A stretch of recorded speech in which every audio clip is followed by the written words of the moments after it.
Good. So the one that says, well, singular, right? Only makes sense. All right. So, oh, la la la la la la la la la la la.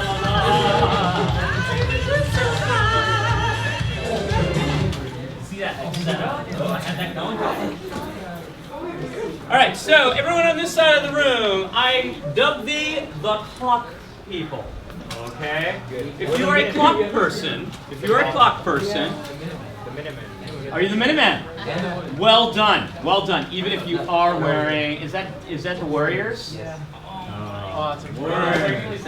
Once again, that is north of here.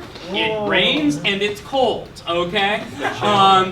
In this city, okay, it is hot because we're hot, okay, and you know that it doesn't rain, okay. I know it's confusing, okay. Anyway, Minutemen, okay, Minute people, okay. What you are going to do is you are going to look at the odd documents. There are questions. Do questions quickly. Don't get too rolled up in the questions, but answer questions quickly. And then, perhaps more important, once you read a document, see if you can come up with any context. Right, any context that comes into your brain. Second, is there some actual outside information, like an actual whole bunch of information you know about a document? Write it down. Got it? Yeah. If you are doing odd, those are numbers like 1, 3, and 5. Okay? All right, so odd people. Do you get what you need to do? Okay. Flag people. All right? Okay? You all, okay? You are going to do the even document. Even numbers are numbers like 2, 4, and 6. Okay? And what you are going to do is answer the questions under the even document, and then perhaps more important is coming up for each document anything that you can see as context, or even cooler still, if you can think of some outside information that applies. Okay? Now what you're doing here is don't get too hung up on any particular blank, any particular question. You just keep going with the flow. If something doesn't pop into your brain, okay, you are going to make sure that you just move on and go to the next thing. Got it? All right, questions, comments, concerns. All right, go.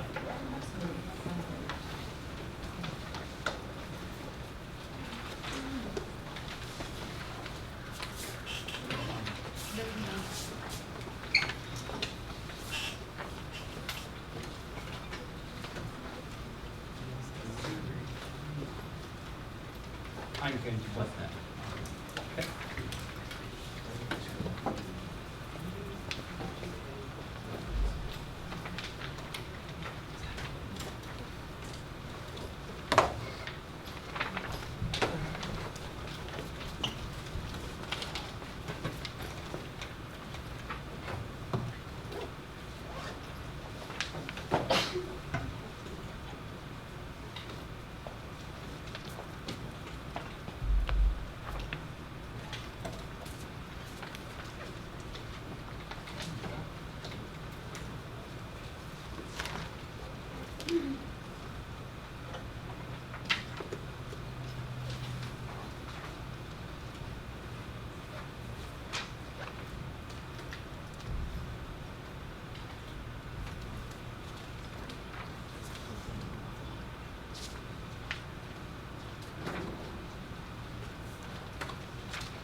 Just like George Washington,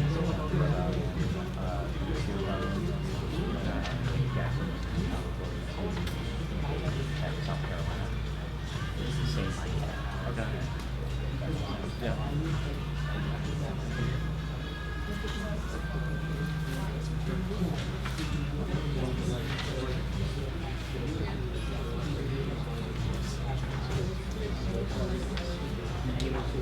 Oh, this was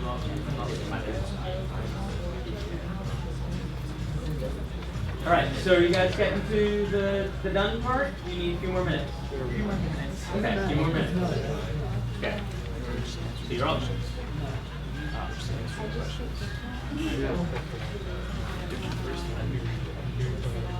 We're only this side is later, that side's zero. It's like you It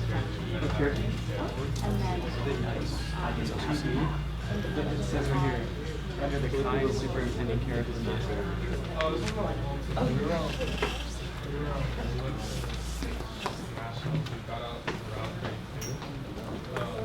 We lost like a Korean Academy team. Then a lot of our players dropped out right away. We had like 11 or 12. And was actually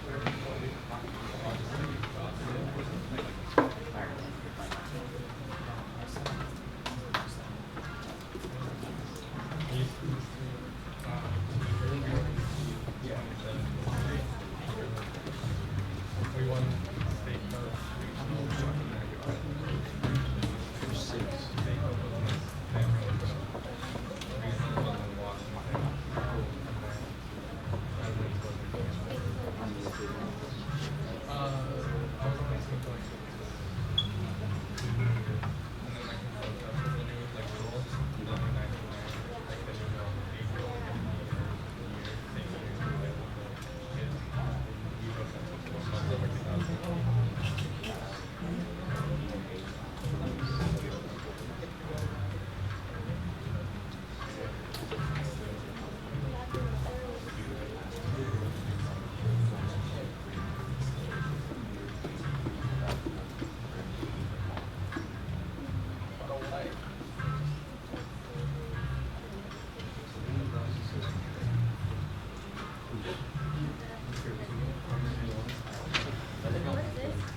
My son follows. They're like brown bands.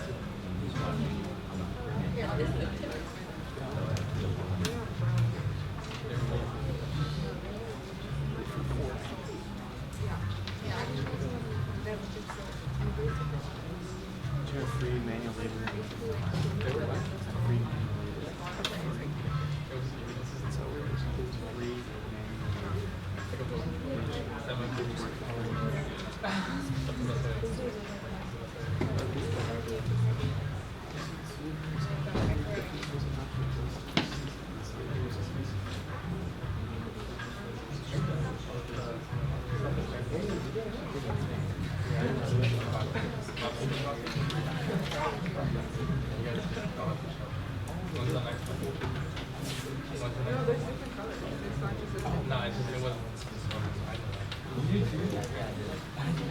All right, so wherever you are, stop. And what I want you to do right now is flag people. Kind of try and make eye contact with the clock person. Clock people trying to make eye contact with the flag person. Okay? And go meet with that person to kind of exchange information. Okay, just get as much information. You don't necessarily have to write every answer in full, but kind of know the documents. See if you can help share your documents. The most important things. Might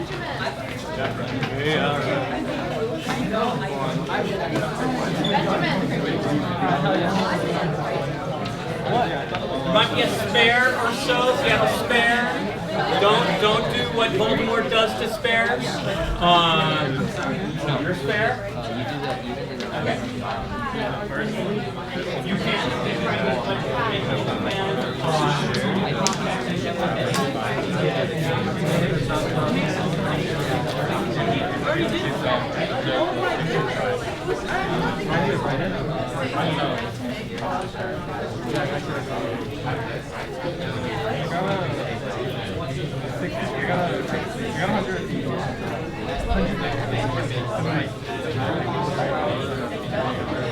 Oh, yeah.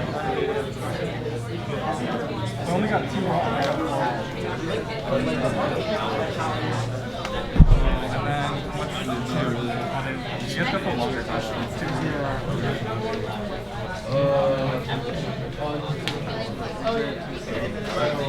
What do you get for the first one? Number 2. So it just says, let's reread the powers and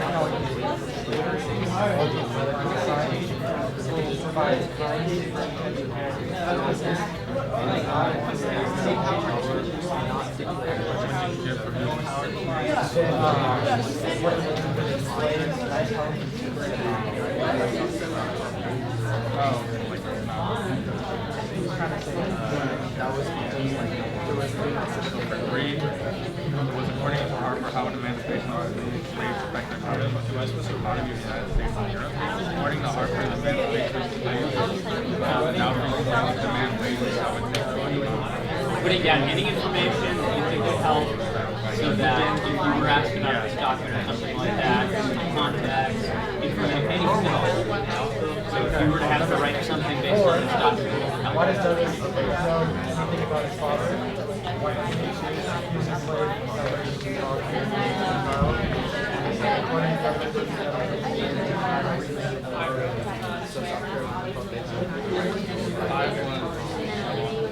What 3 reasons the American ancestry decided to give her the land? 3 reasons that the American ancestry are that it goes against religion, destroying prosperity in the United States, endangering the Union. So this one's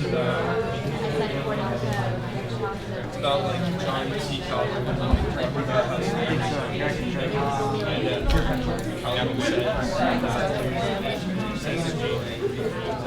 that he solved for make slavery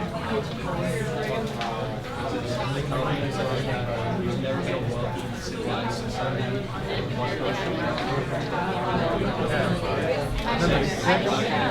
what was the purpose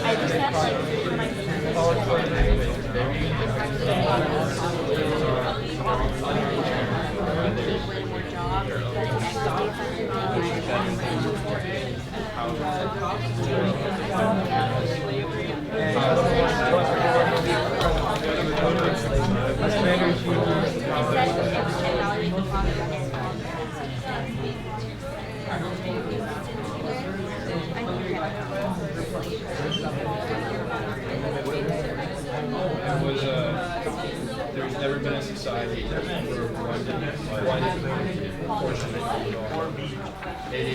all. You just bullet points, so like keeps a wealthy and civilized society. That's one. And then provides kind masters. And it's not more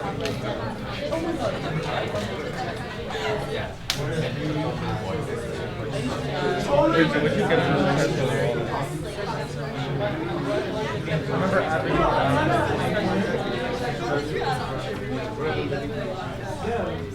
I mean, like a link break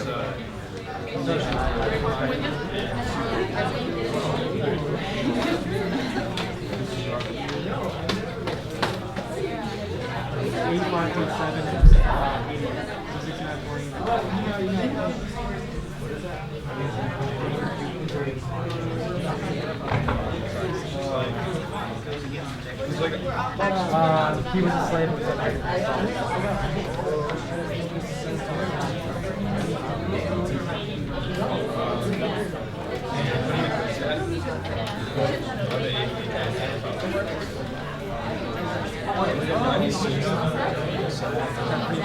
It's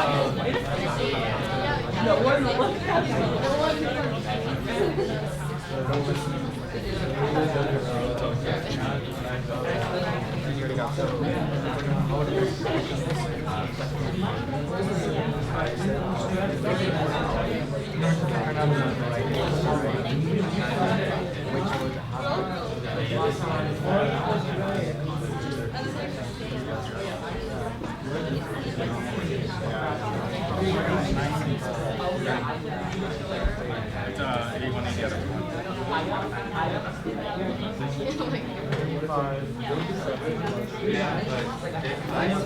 All right, start wrapping up. Start wrapping up.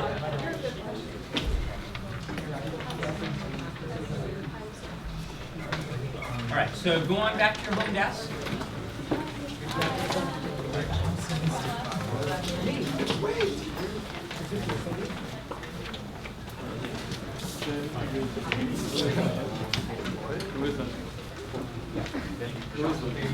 Oh, Jeremy Shaw.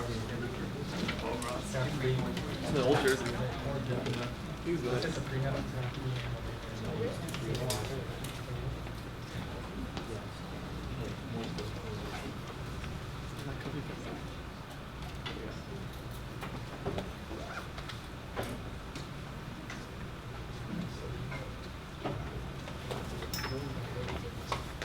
All right, so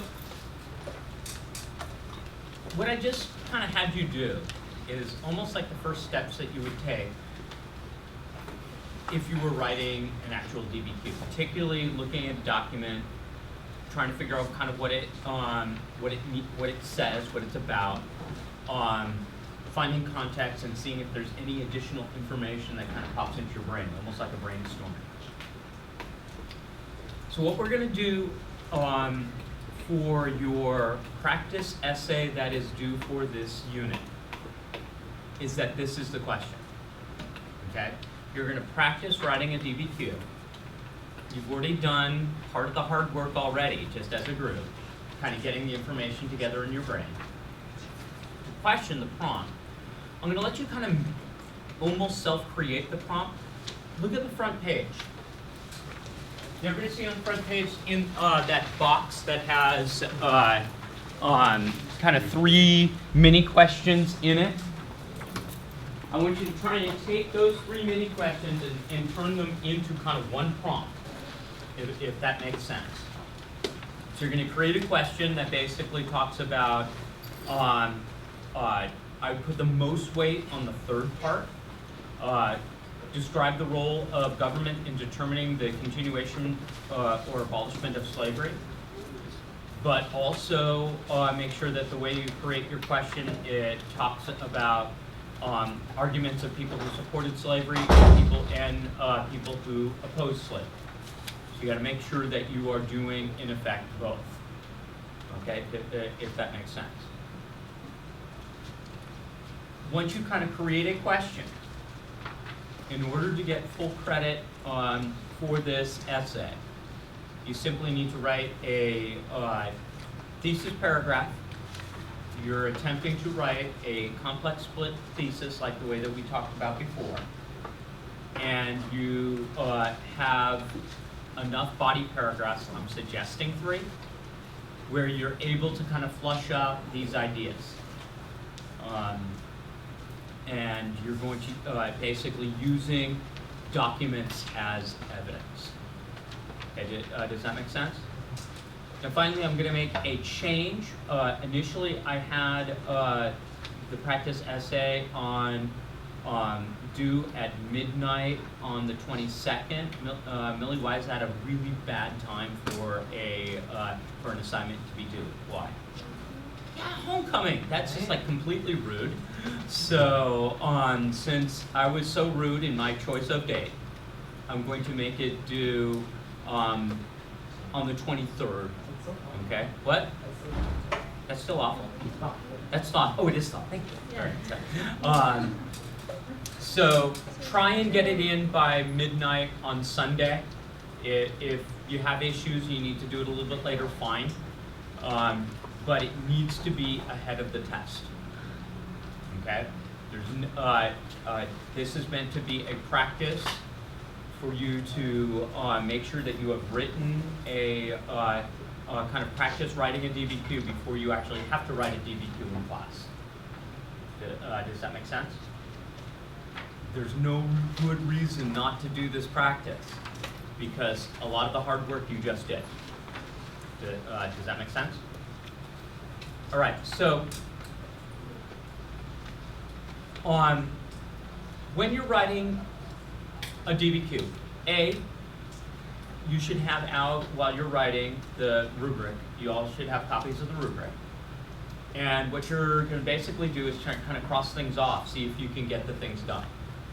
I would say the things to practice first are just making sure you have a thesis and that you're using document evidence. The rule on the rubric is that you must use 6 documents. There are only 6 documents here, so in this case it's all of them. But let's say there were 7 documents. How many documents do you think you should do? 7. You should do 7. Why should you do 7 even if the rubric only says 6?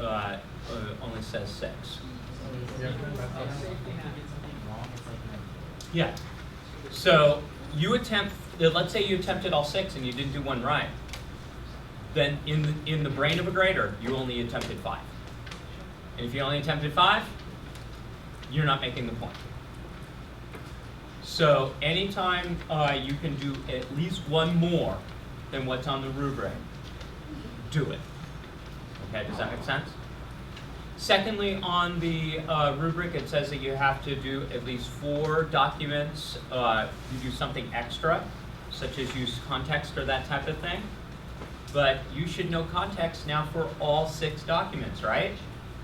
So, how many documents do you think you should do? All 6. Okay, does that make sense? All right, so now finally, Elijah brought up a really good point, which was how when you are writing an actual essay where you use documentation, how should you do that? When you bring documents in, as far as evidence, what does that look like? What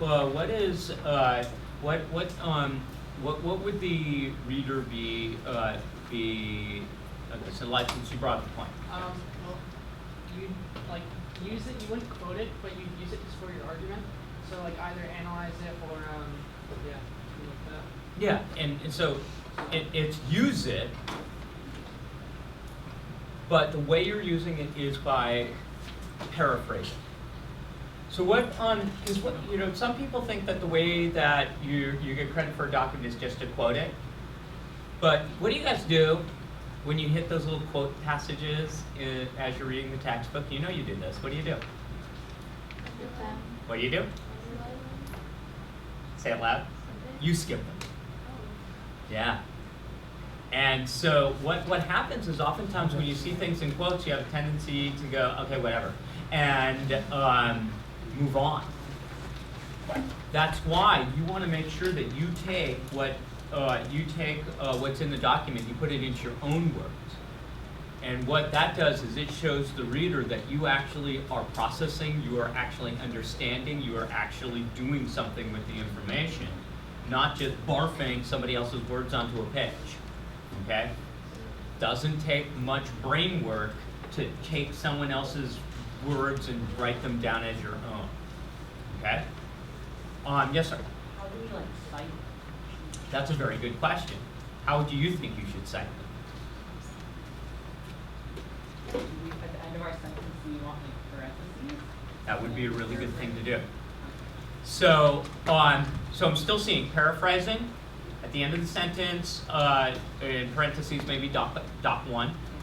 One last thing that I would do as far as how this looks. So the paraphrasing, but there's one last thing that I would do as far as to make it look really snappy and professional. Does it? How do you use somebody else's words? What if you're paraphrasing it? How would you make sure you're still attributing them to someone else? What would you do? Yeah. You'd reference it. How would you reference it? What would that sound like? Okay, so there's a better way than saying in document 2. Okay, so you're referencing it, you're right. In document 2, that's a way, but there's a better way. It's a better way. Yeah, so let's say, pretend you were looking at document 2.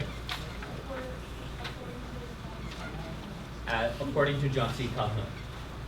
And then you would take in the that you want to pull out of John C. Calhoun's document. And then at the end of that, whatever you said, you would do what? Parentheses, doc 2. Does that make sense? So what basically you're doing here is something that is more like actual history writing. What they are trying to make you feel like you are doing here is as if you were researching a topic, okay, on your own, and these are the sources you came up with, and you are now utilizing these sources to help support whatever your argument is. Does that make sense? So you start off with your thesis paragraph, and let's say, remember how when I gave you the example, it was how was the Civil War a revolution in American society or something like that, and the complex split thesis was the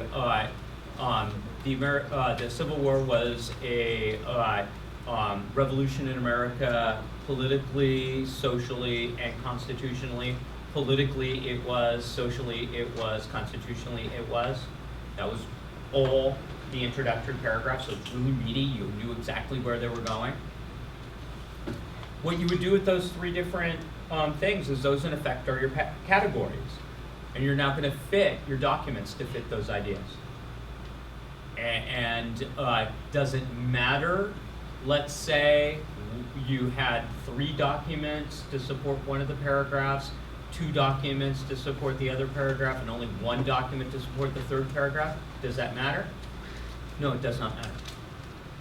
Technically, it doesn't matter if you didn't use a document in an entire paragraph. If all of the information in the paragraph was outside information, that does not matter. All that matters is that you have 6.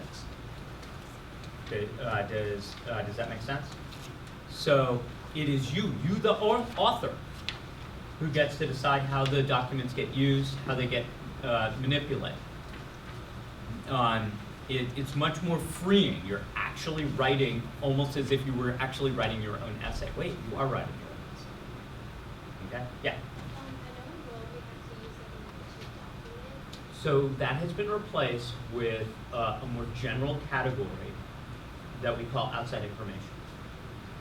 So instead of it being an additional document, you'd make it almost a false sounding statement. An additional document, that's what the part of this would be. What you would do is just bring in information as if you were writing an essay that didn't have any documents, and you just write it just as if you would write it that way. And what a trained reader will know is that if all the documents had to do with all these 6 things, and you're talking about this 7th thing, and it's not in the documents, that's outside information. Does that make sense? So instead of it being an additional document, think of it as any information that would be as weighty as an additional document. The reason why it has to be weighty is that all along you're doing one other thing that's outside information. What's the other task that's outside stuff that you're doing? The context. So context, think commentary. You're bringing in additional commentary as you're writing about a specific thing. You're putting it into context. Additional information is some whole big additional chunk that helps drive your thesis. Okay, does that make sense? Yeah.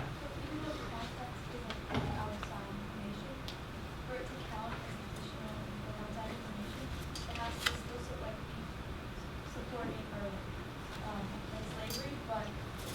not related to the document.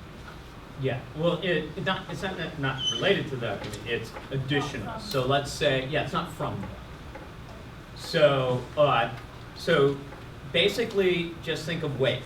A comment would be, a context thing would be like bringing a date or knowing who the author is or having some sort of thing that clarifies a particular document. That's context. Additional information would be, let's say, in all of these documents, it doesn't talk about the compromise of the Missouri Compromise. And so you would go, okay, well, as shown in the Missouri Compromise, happened, and it shows my argument because. And so since you brought in this whole extra fact and you gave some information about it, that's outside information. Does that make sense? Yeah. Actually, a question about the connection we could do about that. Mhm. So like if it were to like have a picture of like small, for example, like in the environment, Mhm. if you were to like bring in information that like a mineral like based like a new mineral based like machine or whatever, like if you were to like define that, would that be like outside information? Because it didn't say it, it just like showed a picture with no attachment. That's a good question. It depends on how much you're doing. If you're just kind of describing that you know what's going on in that picture, you're more giving it its context. Okay. But if you then go on and say, because of this, and you bring in this other detail like a law, an act, or something like that, then all of a sudden you've gotten it up to the next level. So it can't just be like a definition next to the Yeah. actual thing that happened. Yeah. So what I'd say is that context is clarification. Outside information is a whole separate new fact that helps drive your thesis. Does that make sense? Yeah. And so remember, on the rubric, there's actually 2 places where you have to do context. You can do context for each document. That's low-level context. There's also big picture context. And big picture context is saying how the entire paper fits in to the big scheme of things. A good way of doing that is in the introductory paragraph saying what came just before. And in your concluding paragraph, you say what happens just next. And by having those bookends, you've provided the overall context of the paper. That's a way of doing it. Okay, was that a question or a? Can you also do like purpose and intended audience? Yes, you can. That's the other thing you can do on documents. It doesn't have to just be context. You could also do purpose or intended audience. What's that? For 5 documents? I would say for 5, because 4 is just simply not going to be good enough. Okay. All right. So are you on? Are you kind of getting what we're what the idea is here? What we're hoping to do here? So what I'm looking for you to be able to do is just simply practice. Does it have to be perfect when you practice? No. Basically think of it as long as I'm putting in the effort to see if I'm to demonstrate I'm trying to learn, you get full credit. Period. Okay? All right, so any last questions on this? All right, so due on the 23rd, just make sure that you have practice at least once before we get to the test. I don't want you going to the test. The worst place to actually have your brain looking at the rubric and seeing if you get it would be the day of the test. Okay? That is not the time to go, oh, wait a minute, I don't understand this. Because if you practice this by Sunday, then you've got days to actually come in and ask if there's something that you didn't get. Right? Yeah? I On the practice one, no, unless you have a particular question where you had trouble and you come to me, absolutely I'll give you feedback. Does that make sense? But I'm not really grading these thoroughly. I'm gonna have plenty of time. I'm gonna be doing plenty of grading thoroughly when I get the DBQ. So since it's practice, if there's something that while you were doing, you had problems with, come and see me. Does that make sense? All right. Any other question, comment, or concern here? Okay, was there anything in the documents, content-wise, that you had any issues with? Some of it was future stuff, so that doesn't, we'll be getting to it. But particularly anything past. Are we good? All right. So now take out the industrialization packet. So the industrialization packet.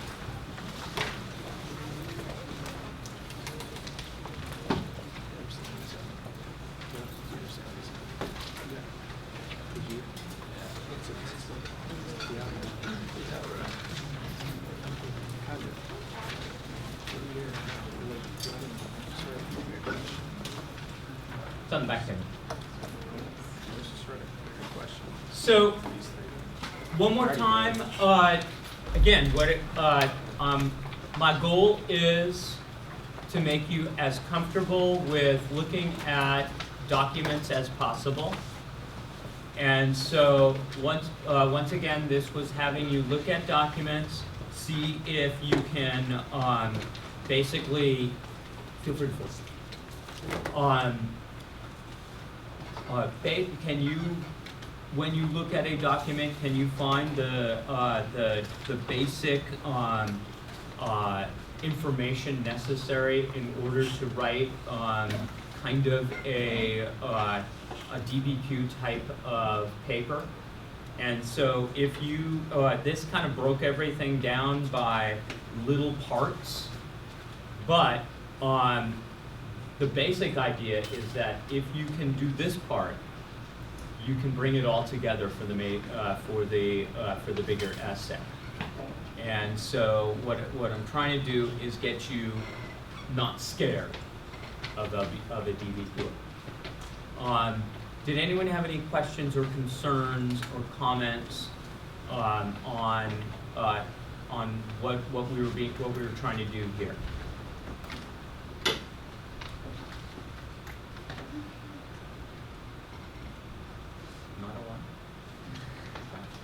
All right, so these are going to be the most awesome DBQs ever, Mr. Kane. Just wait till you read them.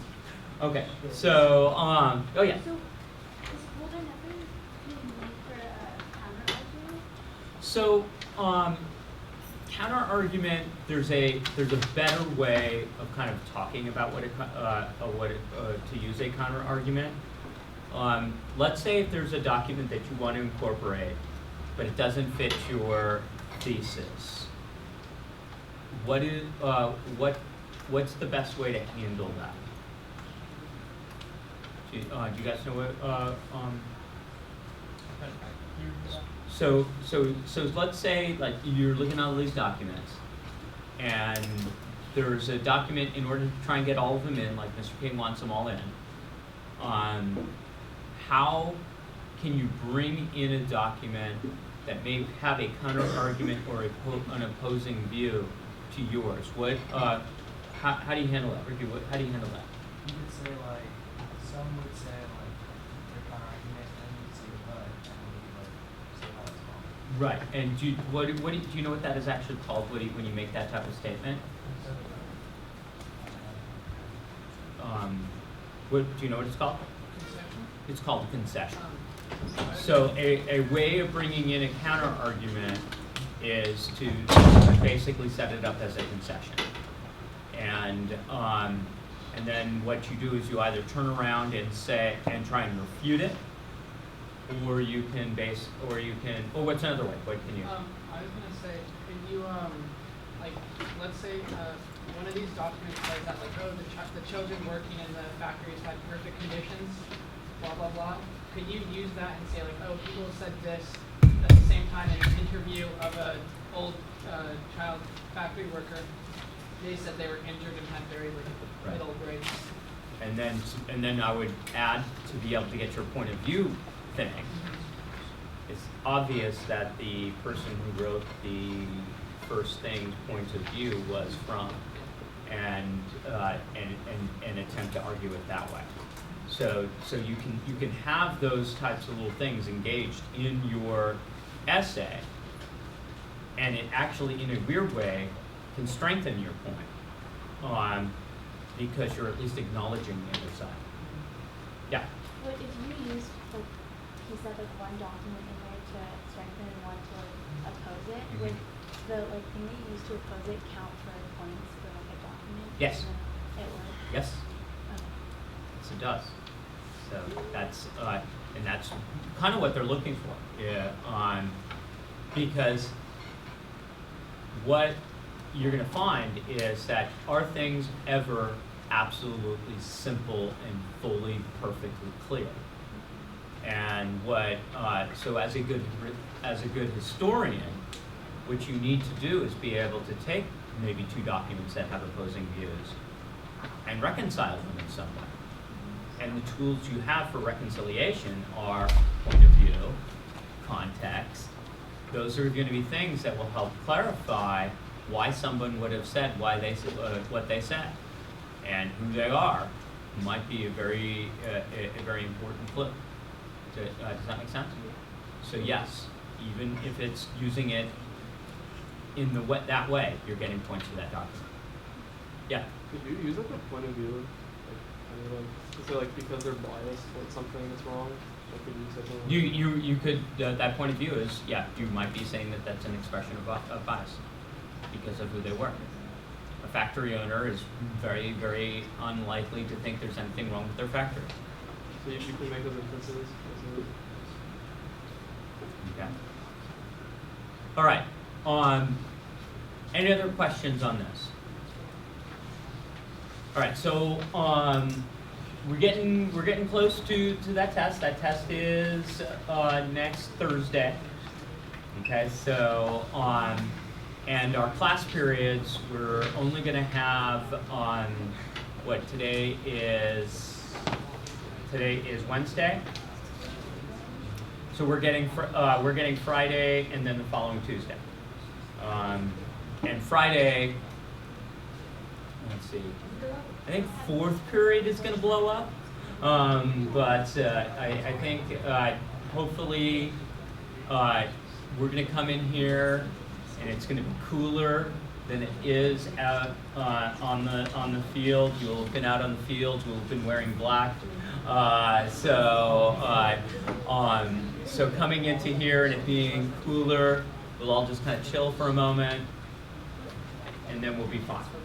Okay, but we're kind of running out of days. So if you have any questions that pop up in your ideas of the DBQ, please bring them.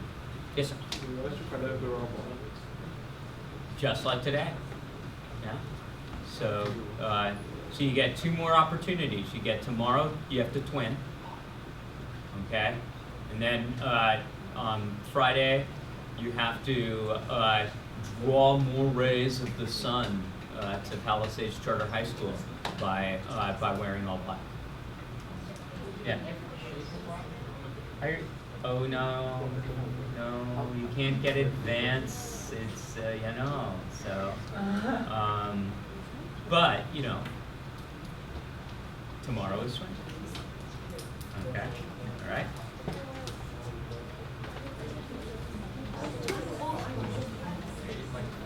Next thing. Can you pass this down? Sure. Whenever you want to go. Can we discuss it now? Jared, we have to go in. Oh, it has a time. 1:45. Okay, is there a time on yours? Okay. Go ahead. Okay. Does yours have a time? So that's interesting. We got three different things. One now, one at a particular time, and yours is whenever. Yeah. It's up to you. You've got the power. Okay. What's that? I am 20 with a minute. First Facebook profile.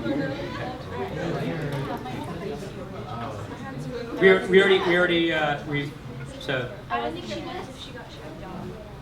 Did you? See? What's that? What are you gonna do? You'll have to see. We don't see Oh, you'll have to stop by. All right. Yeah. If Dre and I are twinning, do we have to come in at lunch?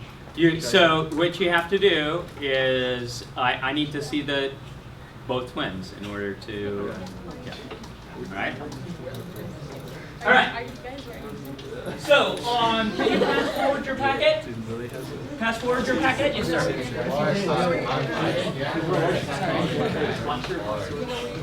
It's all black. Is the Spirit Day. Did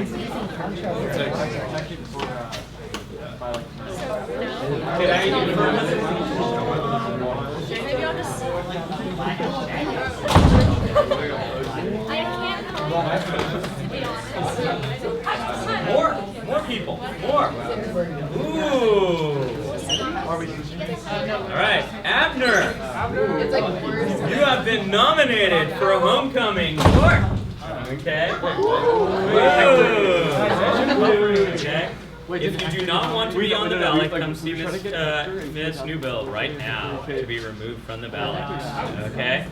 You're all good? All right, here you go. All right, everybody. Okay. Okay, packets this side, packets this side, packets this side, packets this side. All right, well, when they get here, let me try this side. Did I get all these? Packets this side. All right? Now can I do packets this side? Yes, sir. It is up to you. You have the power. It's up to you. We're about to start the lecture, so it's you know, so it's what you know. Yeah. All right, counselor. So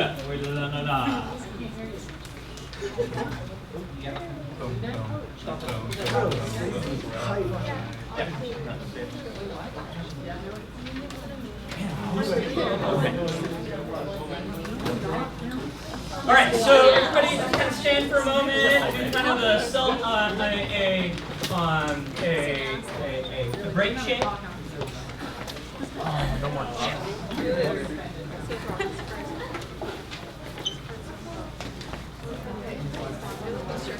Sir, yes, sir.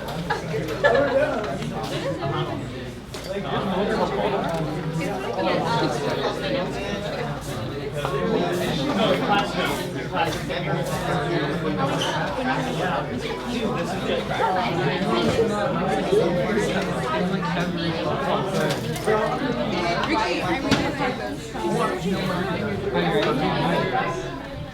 Oh my god, that was so close.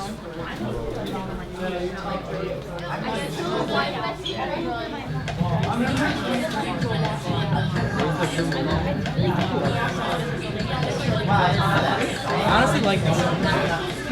That's high, bro. Have you seen the lip sync battle?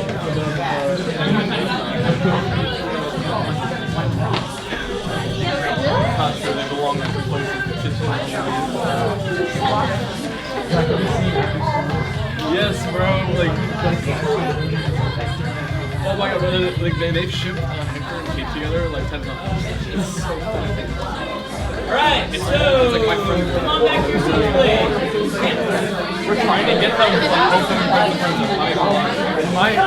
Back to your seats, please. if enough people vote. Back to your seats, please. He keeps telling me how he wants to Back talk to to your her, seats, and please. every time like she's right next to me, he doesn't say anything.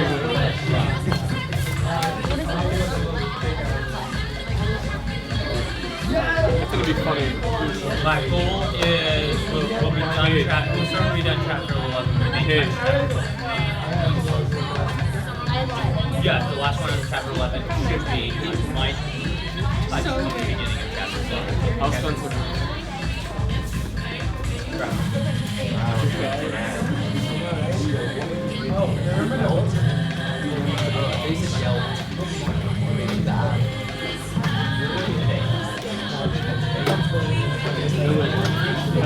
anything to you? Did Spencer say anything to you? He told me he sent you something. I told him you would say something bad, and I'm like, all right, I know. So,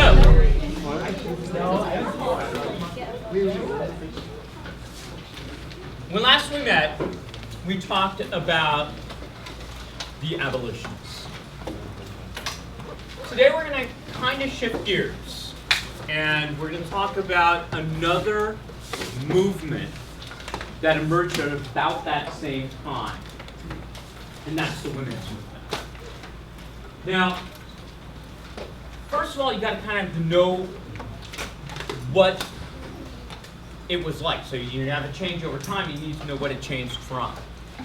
And basically, if you looked at the United States, if you looked at Europe in the 18th and 19th century, basically, it was a James Brown song, okay?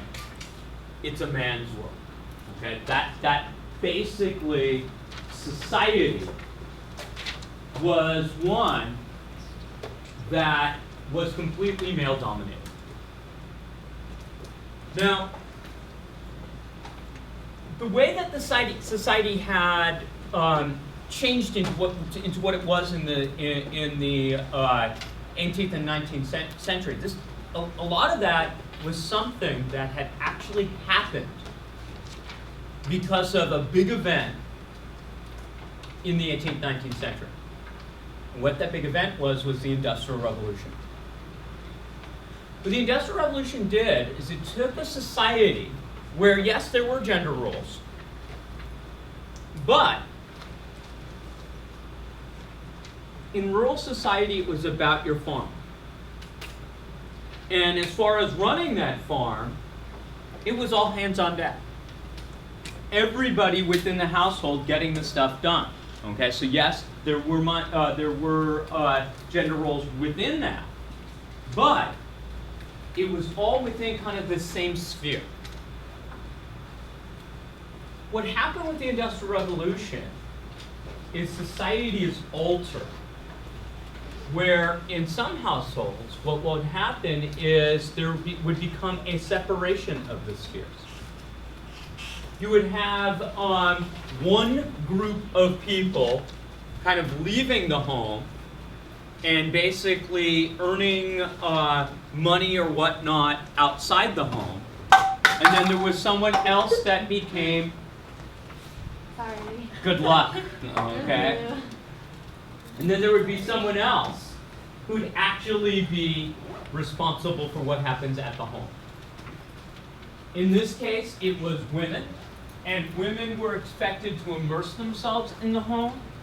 And given that men were out in the area outside the home that made laws and whatnot, men tended to dominate, and women ended up having to, in effect, very much legally, subordinate themselves to men.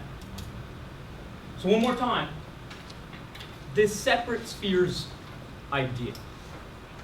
The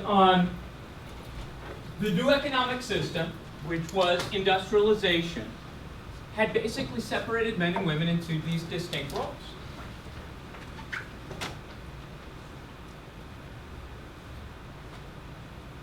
If you look at the literature of the day, it reflected this.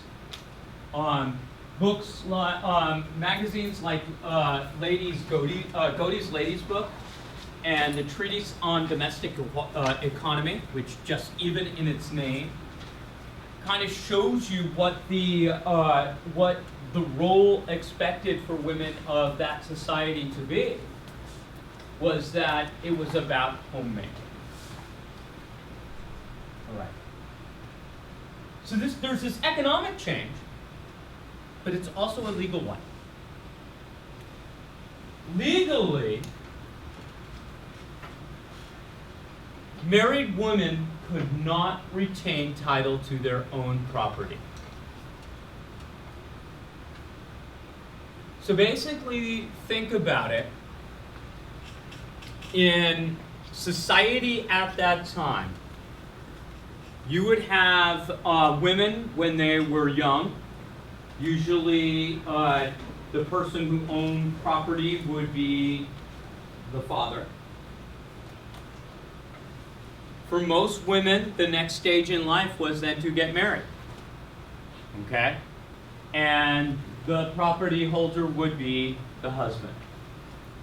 The only time that a woman really could hold title to property was usually if their husband died.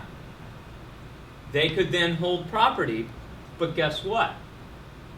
If they remarried, they would lose control of that property.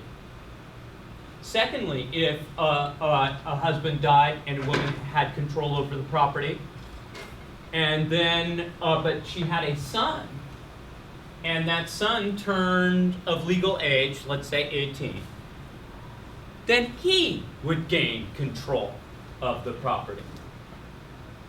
And so basically there were the number of situations where women actually controlled the wealth, the property, power, was very, very limited. And even in those situations, let's say there is if a husband dies, and if a woman were to then be in control of the property, the way that society was set up, it was very difficult for that woman to be the manager of the property. It was a male-oriented society, so it would be very, very difficult for her to do the things that you needed to do to, let's say, run any sort of estate, run any sort of farm. And then the social pressures would be then for that woman to do what? To get married again. Now, a good example of someone who this happens to, a name that you will know, is Martha Washington.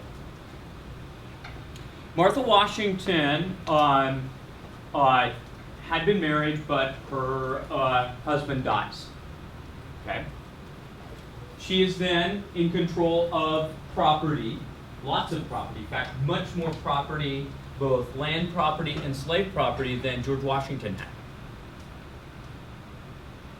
But she marries George Washington.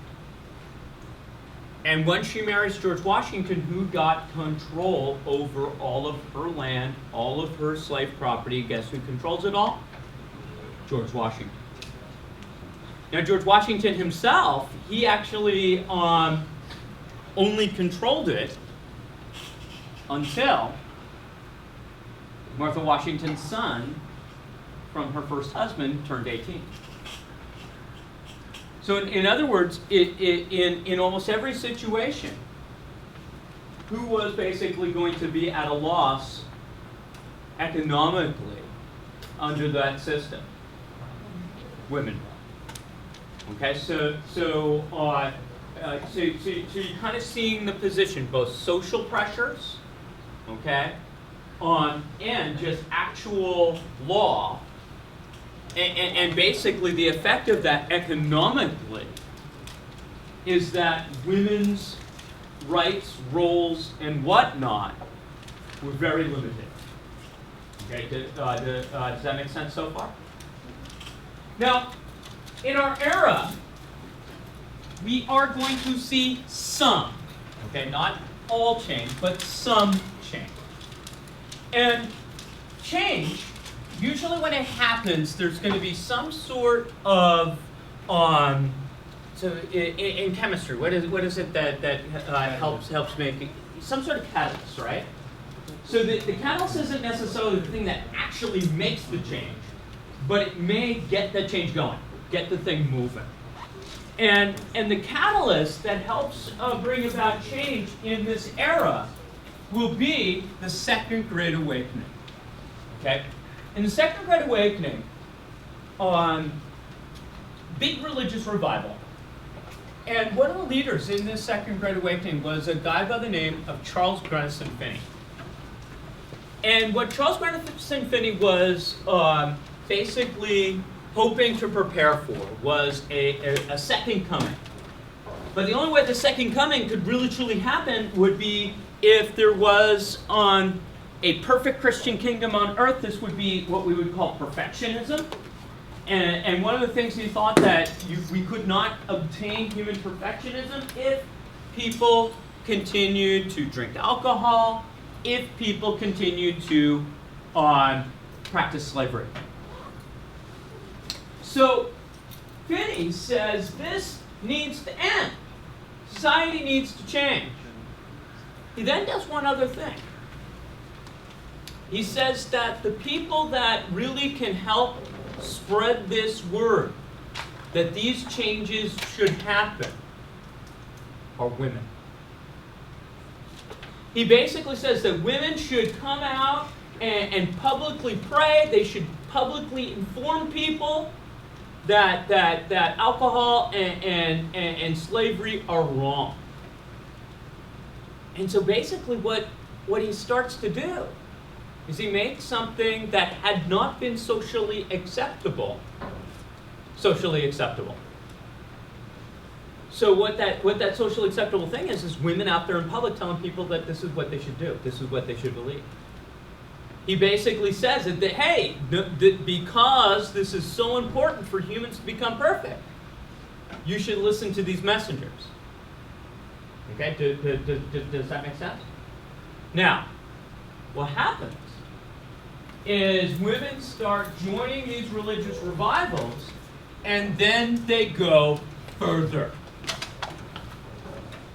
They then start joining reform movements, reform organizations. Now remember when we were talking about the class system earlier, there was a particular class of people that were more drawn to wanting to fix things in society. What class were they? The middle class. So basically, who are the shock troops here that are now joining these organizations to make changes in society? They'd be what type of women? Middle class women. Okay. Anyway, by joining these reform movements, women now have a public life. It's not public as in like running for public office. It's not serving on city councils. But by the 1840s, the Whig Party was inviting women into their political rallies to talk about these subjects. And so it basically brought women to the public square. Okay? Huge importance. Women become leaders in various movements. The temperance movement, which was abolition. The temperance movement, which was prohibition. Abolition, which means getting rid of slavery. They wanted educational reform, so they wanted more public schools in America. They also were leaders in the anti-Indian removal movement, saying that what Andy Jackson was doing as far as moving American Indians west of the Mississippi River was wrong. And once again, in all these cases, among the leaders, you were finding women. Now, when women join these movements, they oftentimes start to shape reforms from a different point of view. Okay? So an example of what a change in point of view would be is in American cities, remember that the middle class, they like to change things in cities. In American cities, one of the issues that was considered to be a problem was prostitution. Well, before women started joining these organizations, what laws on the books regarding prostitutes, who they usually targeted when they had prostitution, were prostitutes. Okay, those would be the people who would be arrested. Once women became involved, they would basically say that no, it isn't just these women. Well, what we need to do is, who's the problem here?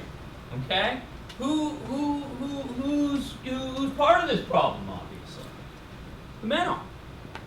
And so what they want to do is they're going to want to change the laws to make it so that the seduction of women, okay, code words there, the seduction of women, okay, is the crime. Okay? And so therefore, who should get arrested? The man.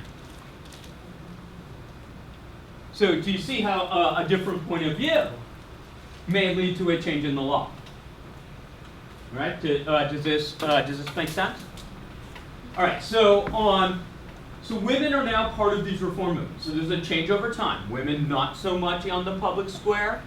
The Great Awakening does this little catalyst toward opening up the public square, and women then coming into this role as far as leaders in these reform movements.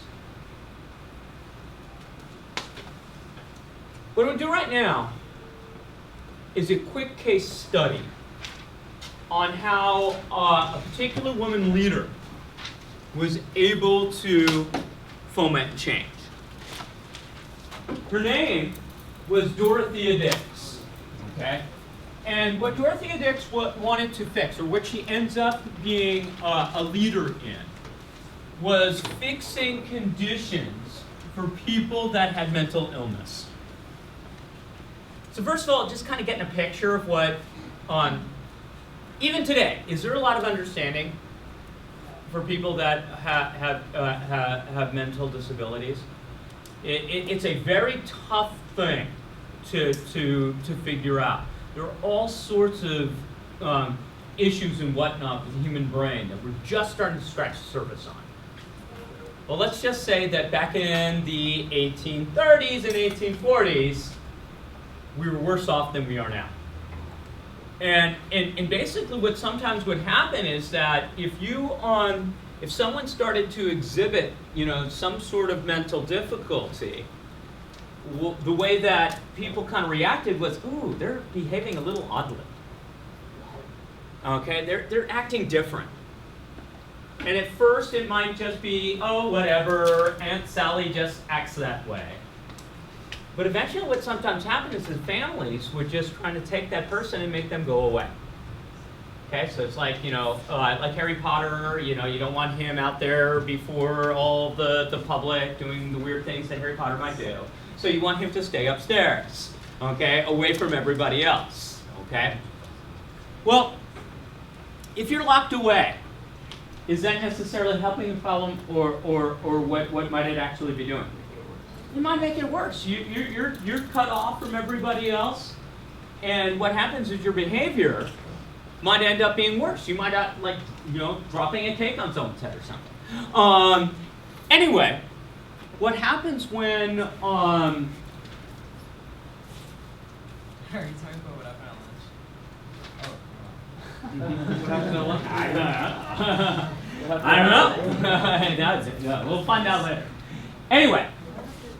Anyway, what sometimes happened was that by locking people away, the people ended up behaving even more oddly. And what would sometimes happen is you then call the sheriff and say, I can't deal with this person anymore. The sheriff then takes this person, and they don't have to do it with them. They didn't really commit a crime, they didn't steal, they didn't rob, but they're obviously an issue.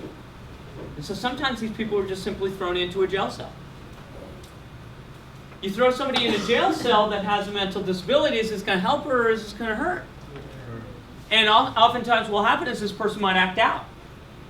And so they start acting out, then what happens is the jailer goes, I don't know what to do. And they chain the person to the bed. They try and restrain them. And so what's starting to happen is this person, no one really understands what's going on. But what about the treatment of that person? Has it gotten better or has it gotten worse? So that's what Dorothea Dix made her mission. She basically sees these situations where people are being treated mainly just for very arbitrary reasons, very poorly. And so she sought to fix it. Now the first thing she's going to do to try and fix it is she is going to get evidence. Because if you can't prove that there's a problem, then you can't fix the problem. So what she does is she travels, we estimate she traveled some 60,000 miles. Going from city to city, state to state, basically trying to get a picture of what it was like as far as treatment of for people that had mental disabilities. With her reports, she would then go to county legislatures, state legislatures, and she would demand laws be changed. Her efforts led to huge improvements for people that were mentally ill. And by the way, when she's looking in all these prisons and things like that, looking at the conditions for the mentally ill, she also saw how all prisoners were treated. And oftentimes what she saw were absolutely deplorable, to use that word, conditions. And the reform she would call for not only would be fixing conditions for mentally ill, but for all prisoners as well. Finally, and I left this word off for a moment because it's one of those words where words change their meaning over time.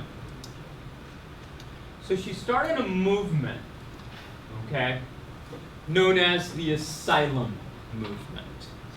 But when you're talking about people that are mentally ill and you talk about asylums, what picture do you get in your brain? Yeah, you're like thinking One Flew Over the Cuckoo's Nest. You're thinking they're coming to take me away, haha. But the original asylum movement, what does asylum mean? It means safety. And so what she was trying to create was a place of safety for the mentally ill. Okay? It's unfortunate, however, that what she created has taken on a whole new connotation in our time. Okay? All right, so again, she cannot vote. She cannot hold office. But did she foment change? Absolutely she did. Okay? So now, we're going to see yet another shift. So it started off women entering the public square largely due to religious reasons, eventually started to take over all of these reform movements. Well, the abolition movement, okay, was one of the movements that women were becoming very, very dominant in, major voices. And what soon starts to happen is that those who were opposed to abolition start to basically attack the abolition movement by doing the old famous thing, okay? Attack the messenger. And so what they're going to say is it was inappropriate, it was wrong for women to be the people that were out there in the public telling everybody that slavery was wrong. So these would be some of those more conservative ministers. This would be really anybody who didn't think that it was proper for women to be out there in public life. And they basically say that, okay, the abolitionist movement, okay, well, what's wrong with the abolitionist movement is that these women are running things, okay? Well, basically what this basically starts to kind of make people think is that should these usually men be the ones to say whether or not it is right or wrong for women to be in public or not. And what women basically start to think is, well, wait a minute. If women really do not have any right over themselves, if they don't have the right to property, they do not have the right to their own wages, if they don't have, if they are lacking rights in general, okay, maybe their condition was somewhat akin to slavery. And so they start to say that what women suffer from is what was known as domestic slavery. That under the traditional gender roles, that with men dominating and women not having rights, that they were in a position of servitude. And so basically when you have this realization where you have women going all around fixing things to do with alcohol, fixing things to do with abolition, all of a sudden people go, maybe women should start fixing things for themselves. And so what is kind of born here is from these movements to fix things for everybody else is a movement for women to fix things for themselves. The women's movement. Angelina Grimke. Now, Angelina Grimke was a woman that had been in the abolitionist movement. Remember we talked about the Grimke sisters, okay? And so she was part of that powerful abolitionist force. But she is now going to start to shift her views to also including women. She is quoted as saying, "It is a woman's right to have a voice in all laws and regulations by which she is governed." In other words, who was making the laws? Who was saying what women could have or could not have in American society? Who? Men were. And just kind of think about it, one whole gender got to tell another whole gender what they could and could not do. And so this basically is, what? Maybe that should ought to not be how it is. Maybe this system needs to change. All right? Questions? We good? All right. So now, what this new movement will do is they will put enough pressure on society that laws start to change. One of the first sets of laws that are going to be altered by this movement in the 1840s was that many states are now going to allow women to hold on to their property. So if a woman ended up holding property because there was no male heir to her father's estate, she got to keep it. She got married, she still got to keep it. Okay? This was a huge and important change in the American legal system. Hi, how may I help you? Hi, I was wondering if you had a list of clubs. I do have a list of clubs, but I When would don't be a have good it time at for my that? fingertips right now. Totally fine. When would be a Okay, good so time for that? I right after class I can get it up on my computer. Okay, perfect. That's great. All right. Thank you. Okay. All right. In 1848, we are going to go a step further. In 1848, Lucretia Mott and Elizabeth Cady Stanton are going to organize what was known as the Seneca Falls Women's Rights Convention. Now, this happens in 1848. It turns out to be this is a banner year for attempted change. In Europe, there were the revolutions of 1848. Here in the United States, you're going to have a lot of political change that gets done. You're going to have the Women's Rights Convention in 1848. We're going to have a free soil movement in 1848. So it was one of those years that something in the water or something. Okay? A lot of people are thinking that things had to change. Anyway, at this convention, they draw up what is known as the Declaration of Sentiment. What's a sentiment? What's a sentiment? Sentiment. sentiments. Sentimental feeling. Okay, one more time. Feeling. A sentiment is kind of feeling. And so what this is it's not just about how do I what? How this is a declaration of how I feel. Okay? I'm feeling. All right? Anyway, in the Declaration of Sentiments, they make it is a document that is in the tone of the Declaration of Independence. Okay, you read it and it's got the cadence of the Declaration of Independence. But it does make some really important changes to the Declaration of Independence. In fact, it makes a hugely important edit. Okay? In the Declaration of Independence, it says, all men are created equal. Well, can we fix that phrase? Is that fixable? Is there a way we can edit that and make it just a little bit better? We can make it if we can make it all people. I like that. Okay.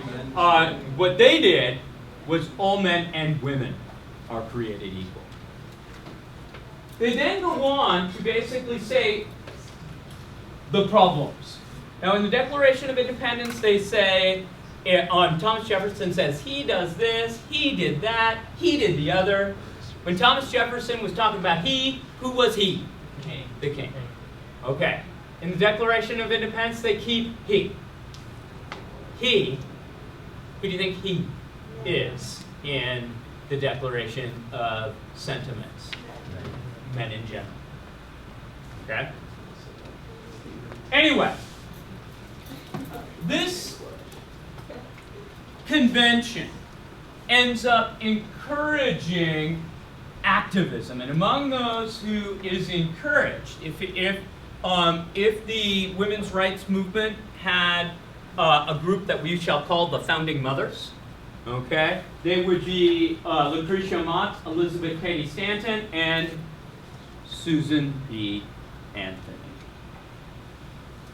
Susan B. Anthony will become an activist. She was someone who decided that she had the property right to vote, so she will actually go in and vote because she met the property qualification in the state of New York. She'll be arrested, okay, because she was a woman. She will force or help force the state of New York to change some of its laws. Most importantly, the law that she influencing the change of is that New York pass a law that allowed women control over her own wages. In other words, if a woman was married or was living at home and was a daughter, guess who controlled all of her income? Her husband or her father. She did not have right to her own money. But in 1860, New York will change its laws, allowing women to have control of their own money. Okay? And if you're going, oh my God, that's ridiculous, that they had to pass a law, that shows you the position that women were in legally at that time. However, just as this movement is taking off, everybody notice the date. The Civil War.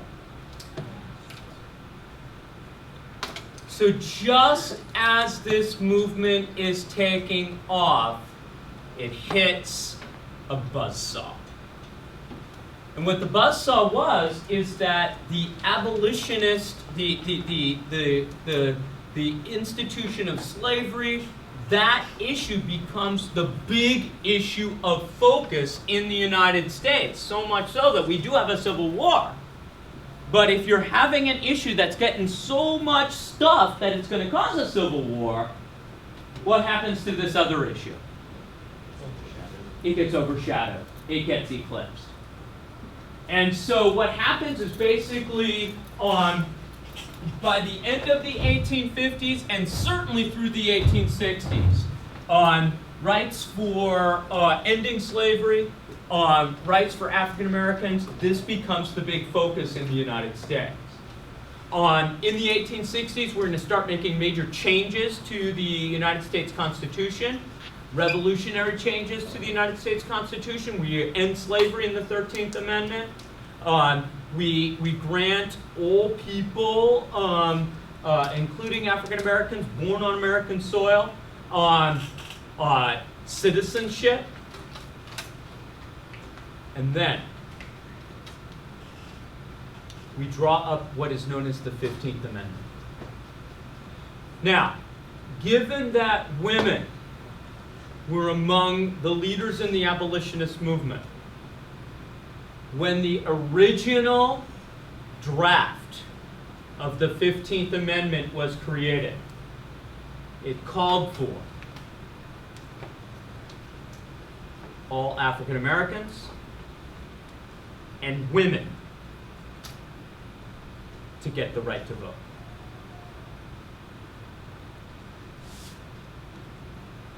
But when this is presented, people said, oh my God, that is way too radical.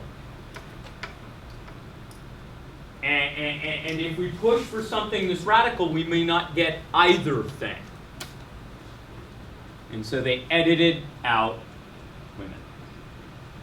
The cost of that edit was 50 years. The opportunity to change the Constitution to allow women to vote does not come up again until 1919. And thus women do not vote in federal elections. Some states had already done it. But women do not vote nationally, federally, until 1920. Now, if you're basically doing some mental math here, you probably know someone who was born, okay, at a time that women did not have the right to vote. You probably know someone. Okay? Got it?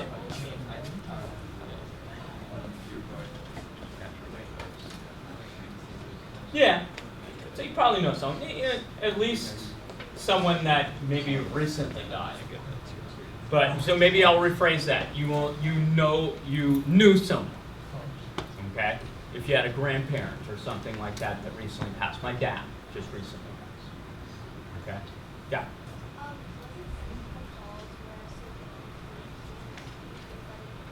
I thought it was a different place, but go look that up because that would be cool. The anti-women's speech, is that the one you're thinking of? Okay, so I'm not sure. That I've never put the two together, but if it is the place, I find that out for you. That would be awesome.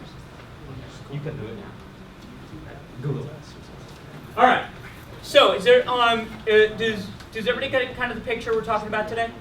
All right. So last thing I want you to do. Okay, and you can finish this at home if you want. I will just check it as part of your notebook check, maybe. Well, I hid this from y'all because everybody kept picking them up.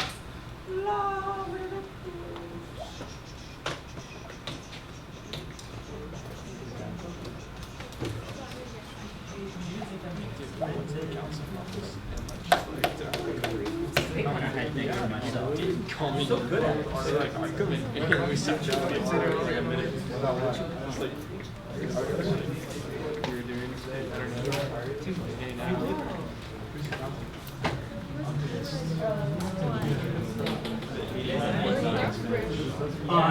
Is today the 19th?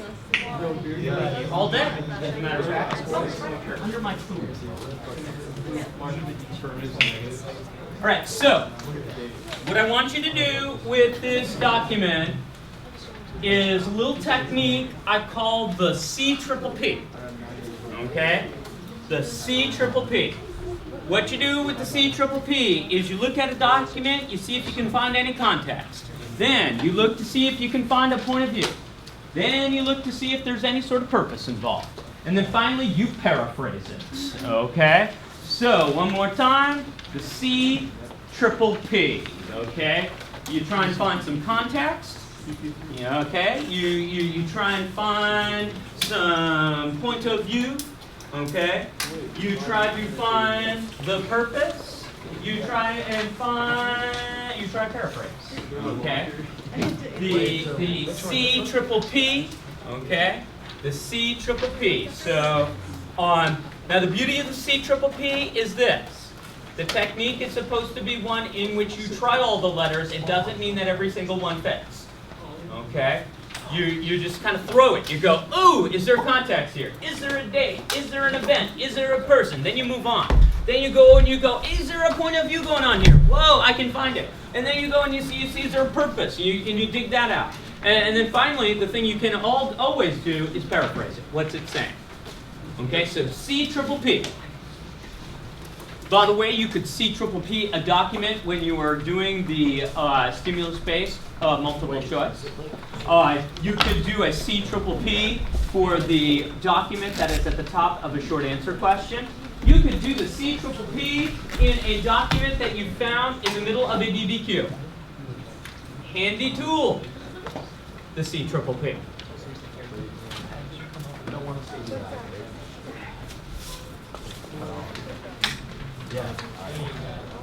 Just, all right? That's all. Okay, ready?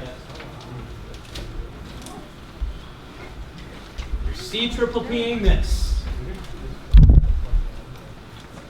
We. So, yeah. Where? I still have it. Into your notebook.